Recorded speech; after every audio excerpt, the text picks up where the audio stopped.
बिस्मिल्लाहिर्रहमानिर्रहीम। हदीस नबवी है, रसूल अल्लाह सल्लल्लाहु अलैहि वसल्लम ने फरमाया कि मैं एक वक्त सो रहा था।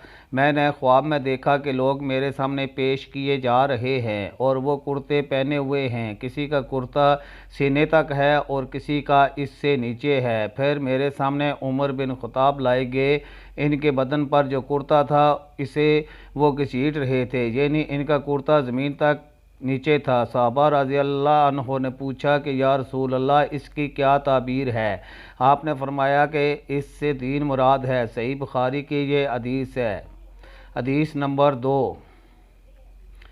नबी करीम सल्लल्लाहु अलैहि वसल्लम ने फरमाया, 3 खुसलतें ऐसी हैं कि जिसमें ये पैदा हो जाएं, इसने ईमान की मिठास को पा लिया। अव्वल ये कि अल्लाह और इसका रसूल इसके नज़दीक सबसे ज़्यादा महबूब बन जाएं। दूसरा ये कि वो किसी इंसान से महज अल्लाह की रज़ा के लिए मोहब्बत रखे। तीसरा ये कि वो कुफर में वापस लौटने को ऐसा बुरा जाने जैसा कि आग में डाले जाने को बुरा जानता है। सही बुखारी की यह हदीस है।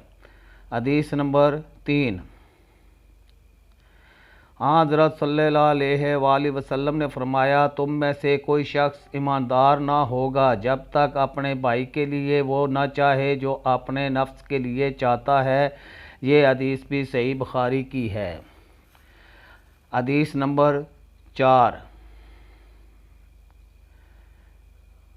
रसूल अल्लाह सल्लल्लाहु अलैहि वसल्लम लोगों को किसी काम का हुक्म देते तो वो ऐसे ही काम होता जिसके करने की लोगों में ताकत होती। इस पर सहाबा रज़ी अल्लाह अन्हों ने अर्ज़ किया कि या रसूल अल्लाह, हम लोग तो आप जैसे नहीं हैं। आप तो मासूम हैं और आपकी अल्लाह पाक ने अगली पिछली सब लग़ज़शें माफ़ फरमा दी हैं, इसलिए हमें अपने से कुछ ज़्यादा इबादत करने का हुक्म फरमाइए।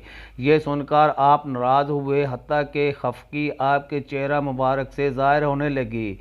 फिर फरमाया कि बेशक मैं तुम सबसे ज़्यादा अल्लाह से डरता हूँ और तुम सबसे ज़्यादा इसे जानता हूँ, बस तुम मुझ से बढ़कर इबादत नहीं कर सकते। ये हदीस भी है सही बुखारी की। हदीस नंबर 5। रसूल अल्लाह सल्लल्लाहु अलैहि वसल्लम ने फरमाया, जो शख्स शब कदर ईमान के साथ महज सवाब आखरत के लिए ज़िक्र व इबादत में गुजारे, इसके गुज़श्ता गुनाह बख्श दिए जाते हैं। ये हदीस पाक भी सही बुखारी की है। चैनल को सब्सक्राइब करें, वीडियो को लाइक और ज़्यादा से ज़्यादा शेयर करें।